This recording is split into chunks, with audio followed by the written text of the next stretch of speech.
cybersecurity, ransomware, hackers attacking your system. Does it happen to the cleaning industry?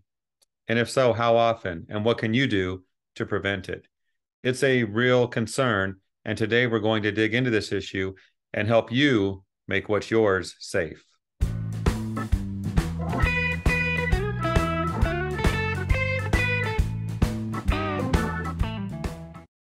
On the program today, I'm pleased to welcome Larry Dietz, retired as a colonel from the U.S. Army and serves as general counsel for Tal Global Corporation, a firm specializing in security, consulting, and risk management. Welcome, Larry. Thank you for your time today. Jeff, thanks for having me. Appreciate it. It's a pleasure and a privilege to discuss an important topic with an expert like yourself.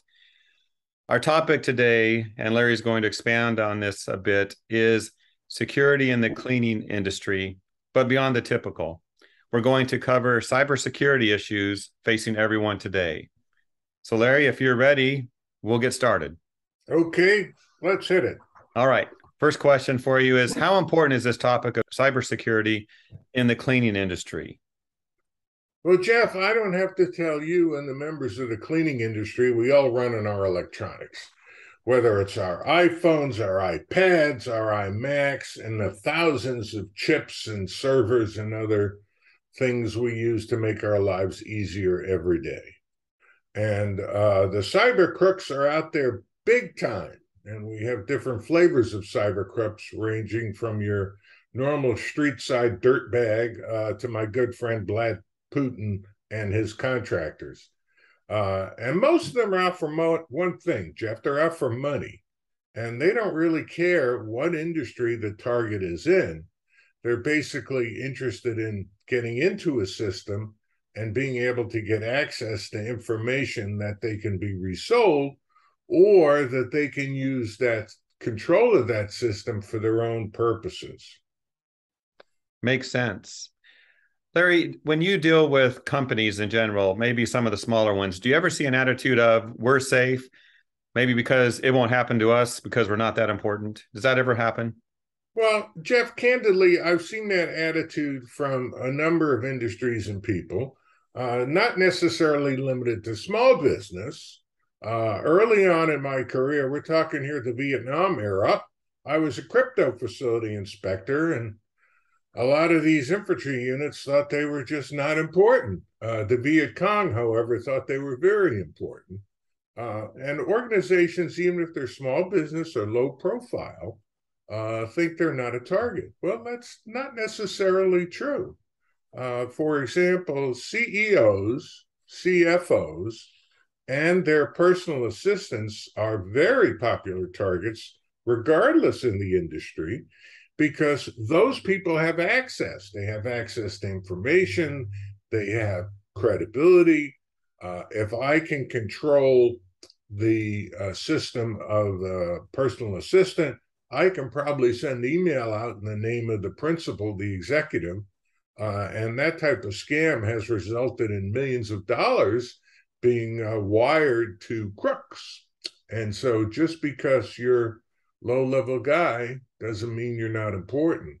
There's actually a pretty famous security breach, data security breach, happened in 2013 with the Target stores.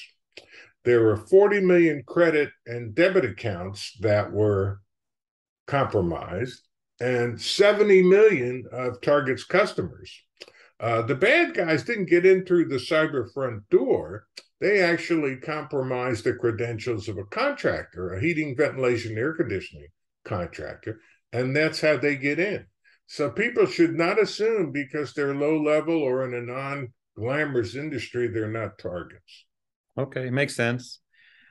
You know, it's about hijacking a system, I imagine. We hear a facility's under attack and a ransom is asked to get things back online. What are the top security risks facing the cleaning industry? Can we speak to maybe the top targets? What does a hacker look for? What's like, oh, that looks like where I'm going to go? Well, a hacker is looking for access. So, for example, people in the cleaning industry have access. They're involved with a lot of very important customers. And so That is important to hackers. It may be for a piece of the puzzle. So a cleaning industry person, let's say their company does a bank, cleans a bank at night when nobody's there. Uh, there may be a way for for an individual who works for the cleaning company to have access to the computer to get into the building, to do this or do that. And so access is very, very important. In the security industry, we say we have three principles. There's the people, the process, the technology, and the people are generally the weakest link. So, for example, you may have heard of the term phishing with a PH. Phishing is where a crook, a dirtbag of some kind, tries to get a target to do something with an email. And once that person does that, the door is open to the crook. Typically, the most popular scam lately has been ransomware, where the hacker gang essentially encrypts all of the data on the target systems and then charges a ransom to provide the key to unlock that data, which they may or may not do. Another area that I think is critical for your industry, frankly, is visitor and contractor security.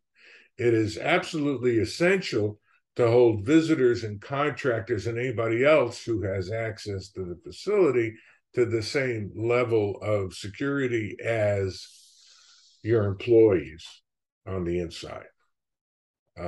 Social engineering is another big danger because that's people phishing. I've actually used that one myself where I had a person owed me money and they wouldn't tell me their address. So I called them up and I pretended I was the UPS man and I had a really important package and I needed to deliver it. So they then told me exactly where they were. And so social engineering, phishing, those are two big ones in terms of dangers, and they lead to other things. So you pretended to be a dirtbag for a moment. Yes, well, I'm also an attorney. Let's not forget that. No attorney jokes, I promise. Okay, I have a few, but we'll skip that for I'll leave today. that up to you, Larry. Hey, good information. Thank you. Let's talk about the how to avoid topic. What are the steps that facility managers can take to support their buildings and also tenant security of IT systems? And you mentioned contractors as well. So can you touch on that? Sure. Well, the first thing you need to know is what state of security you have. And to do that, you need some kind of audit or an inspection. And increasingly, I'm seeing that the National Institute of Standards and Technologies, acronymed NIST, they have a cybersecurity framework. And it's not as complicated as you may think. And I'll share with you an inside secret about the cybersecurity business. It's not all that hard. It can just be tedious and detailed. And so the NIST framework is a very good standard, as is the International Standards Organization 27001. And no matter what you do, you get a snapshot in time of your IT security. You then compare that to where you should be, and that process is called the gap analysis. And so if I have tenants, for example, one of the things I can do is I can provide the standards. I can provide the NIST framework. I can tell them about the ISO standard. I can even point to industry standards that are relevant in their business. We did say that it doesn't matter if you're a low-level firm in terms of popular, but the clients, the businesses that that the ISSA members serve, for example, education, research, healthcare, finance, government, those are very high on the target list. And so if the ISSA members are working with those companies, they need to be extra careful in working with them. And a joint exercise is a good thing to do. And one of the things that bugs me is that there is generally a lack of coordinating physical security with cybersecurity. You can't have one without the other. And that would be an important tip for me. Well, thank you, Larry. That makes sense and good information. Those watching hopefully will look at their organizations and make improvements. Some might say, though, Larry, that I have cyber insurance, so I can kind of relax a bit. Is that the silver bullet of protection? Well, I'm afraid that's not necessarily so. And in fact, the fact that you have insurance and it's widely known may be a reason you'd be attacked. For example, in July of this year, there was a ransomware gang in England that demanded £500,000, which they knew was the coverage from the insurance company, cyber insurance. £500,000, and for you non-math majors, that's about 570,000 bucks. And they thought it would be easy for the cyber scammers to collect that money, but not necessarily. Having cyber insurance doesn't mean the company is going to pay. So two simple things here. One, social engineering. If it is determined that access was not by breaking a system, not by hacking, but by social engineering, cyber insurance companies aren't going to pay. And there was a recent case in Minnesota, actually, where there was a $600,000 loss, but the court dismissed the insurance claim. So the victim got nothing.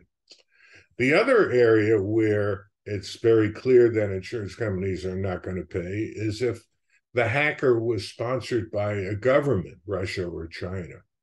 So, as we say in the legal business, the mere fact you have cybersecurity insurance doesn't necessarily mean you're going to get paid. That's interesting because a lot of attacks do come from overseas, don't they?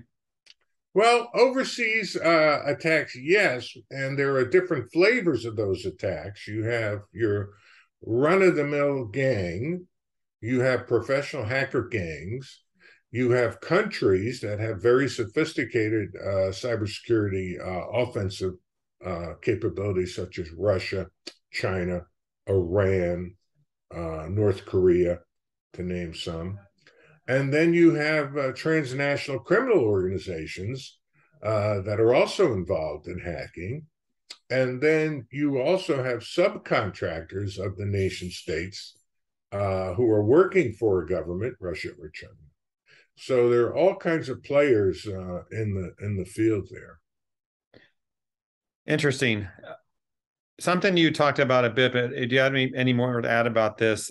Who's really liable for a cybersecurity breach? Well, that's actually a little bit more of a difficult question than you might think. Okay. Normally, as an attorney, I would jump right. Oh, negligence. Somebody was negligent. We need to get paid. Tort action. But so boards of directors, management, executive management. But so far, we haven't seen that. However, we have seen a new wrinkle, and that is there is the former cybersecurity chief for Uber, who is now in criminal court dealing with a cyber breach. And his defense is he was doing his job. He reported the breach. They paid the ransomware guy by saying he was a vulnerability finder, and the security guy says, I reported it up, and the top management is saying, oh no. And so it doesn't matter who can be liable. There will be a lot of legal action, and only my brothers and sisters in the legal profession will benefit. I call that one, Jeff, the Lawyers Full Employment Act. I've never heard of that one, but I understand how that works. Yes. Larry, we think about a cyber breach, stopping operations and all kinds of havoc happening in an organization. Talk about a company's reputation and perhaps their stock price? What can happen there? Well, what we've seen is when there is a cyber breach and there's sensitive information stolen, for example, credit cards, social security numbers, there is a immediate drop in the price. One of the cybersecurity vendors, a little bit of self-serving, but nevertheless the only data I could find, claims that in 110 market days after the breach, the average target stock price would fall 3.5%. I think that really varies by industry. Even a small company that's not public may find that the breach actually shatters the confidence that their customers have in them. And so the revenue drops considerably, which is perhaps more damaging than the stock. But clearly, a breach is kind of like a burglary. A cybersecurity breach says you didn't take good enough care of your data assets. And so that's a cause of concern for stockholders. All right, Larry, I guess my last question would be just, do you have any final words of advice for our audience? Anything we might have missed? Well, first of all, I think it's important to have a single point of contact, one focal point for cybersecurity in the organization. And that person has to have the authority, the budget, and the staff to get the job done. And staff in this case doesn't necessarily mean employees. It means perhaps hiring a managed security services vendor. But the single point of contact, the chief information security officer, if you will, needs to understand the security posture of the organization, where they need to be, and have a dynamic plan to make sure that the organization is going forward. I would also say it's important to do exercises every once in a while just to test things and see how they work, particularly breach notification, because all the 50 states, and perhaps soon the federal government, have data breach laws about disclosure of a breach. So you need to have all of that. And if you're a chief executive or a senior executive and you're not a techie, make sure that your security people are explaining the situation in language you can understand. And above all, don't assume that just because you're a small business or a non-glamorous industry that you won't be a target. Great ending words, Larry. We do appreciate your time today. I know for myself, I can turn on a computer, push 3 or 4 buttons, but I leave it to the experts to make everything safe. And I know that's what you'd like to see happen too.